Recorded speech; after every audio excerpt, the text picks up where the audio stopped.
Hey everyone, and welcome to episode 33 of Wizard Weekly, where we bring you news and humor from around the spiral, and boy oh boy, the winter cheer is here!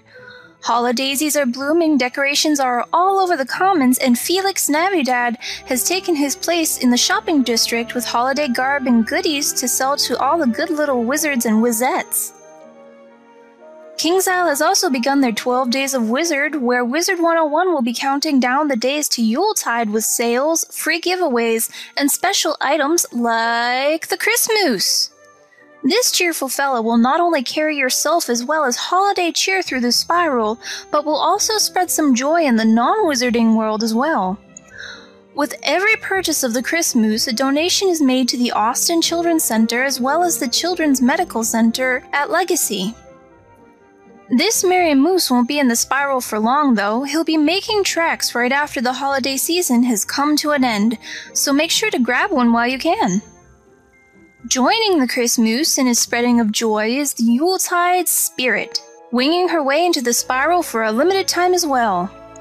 This tree topper is only 3,000 crowns in the crown shop and has a pedigree of 62. While some wizards agree that she may not have the best talents overall, others have discovered that she may cast unicorn, and she comes with a seraph card at baby. If you do get some less than excellent talents on her, perhaps you could head on over to Kristen Rose Rosethorn's hatchery, where she and her brother Tyler Goldeneyes experience meticulously with their pets to get the very best out of each hatch. It took Kristen and her brother a day or so to wire everything up correctly, and they assured us that no pets were ever harmed in the making of this hatchery. How many wizards were harmed, on the other hand, they were a little hesitant to talk about. Regardless, their attention to detail and their quirky little story earned them a spot in the Dorm Room Dash Hard Mode Finals. Congratulations! Dragonspyre wasn't always a lava-filled, war-ravaged city full of bones and smoke. It was once a beautiful city where wizards came to learn about advanced magical combat and where the Dragon Titans slumbered peacefully. As the dark forces invaded, though, things began to change. Lines were crossed and boundaries were broken. Here, in the Dragonspyre war room of Ramesses II, the great Dragonspyre generals planned their next move to keep the draconic armies at bay and maybe buy the denizens of Dragonspyre some more time to escape. The room itself is a work of art and took him weeks to get just right. He poured tons of time and resources into making the many crafted items you see here. It's all paid off as it got Ramesses II into the Dorm Room Dash Easy Mode Finals. A planning room for Wiz Weekly HQ would be nice, someplace to actually put all the letters you guys send in instead of in the trunk at the foot of my bed. That poor thing has been full to bursting more than once. Let's get started with a letter from Phoenix0117. Will Kingsisle ever lower the price on mastery amulets to cut down on the farming of waterworks? I doubt that Kingsisle is ever going to lower the price of mastery amulets, but they are going to want to do something with them now that waterworks is considered older content and is easily raffle-stomped by wizards in Zafaria gear. They have a few options. The first one is to buff waterworks so that it challenges transcendent wizards. This would be the hardest by far of all the choices, as they'd have to retune and test all the bosses and trash mobs they're in to make sure they're an appropriate challenge for us. Secondly, they could either add the mastery amulets to an existing Zafaria encounter, or they could add a dungeon much like the waterworks a little later in the game. Maybe this spring or something, when they hit that doldrum between expansions, they could just toss a dungeon in there to keep transcendent wizards busy. That would be easier than the first option by far, especially if they just added the loot as a drop to an existing dungeon. That would be wicked easy, and I think that's the route they'll end up taking. Finally, they have the option of doing nothing, but they really don't want to do that because waterworks is so easy for transcendent wizards.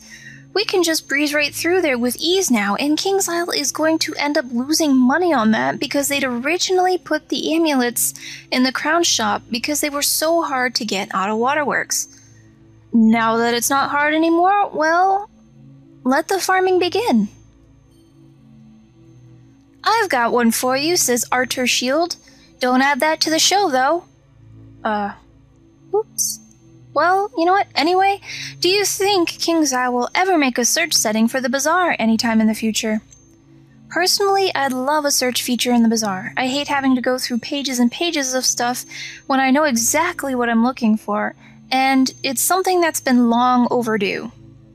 As we found out with the Crown Shop search, though, they use an exact word search filter, which is very particular, and if you don't know exactly what you're looking for and how to spell it perfectly, it can be a little redundant.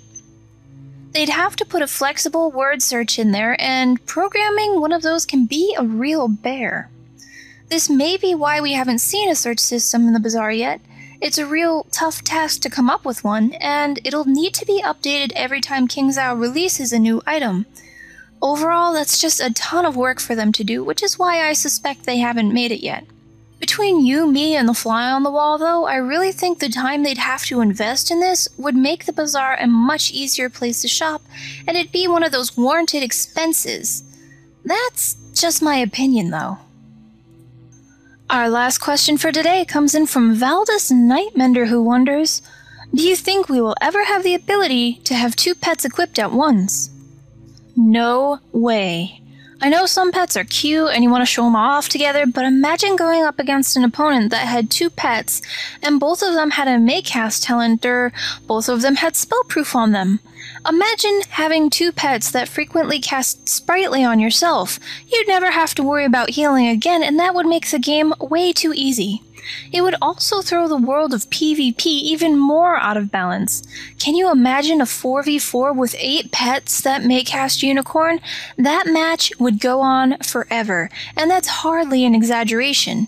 You would have to come up with a way to kill 4 opponents with varying degrees of resistances in one turn to be able to topple that team, and unless you got a Storm Student and an insane number of power-ups and boosts, that is not going to happen. While I'd love the idea of having a small army of life scarabs behind me, it would just throw the game way out of whack. Alright everyone, that's it for this week. Thank you for tuning in and have a fantastic weekend. See you later! And boundaries were broken. Here in Dragonspyre War Room, the Dragonspyre War Room of Ramesses II. Okay, I got it. It's all paid off, as Ramesses II got... The second option is they could either add the mastery amulets, and it could be specifically for the attaining of these. I can do this a lot better.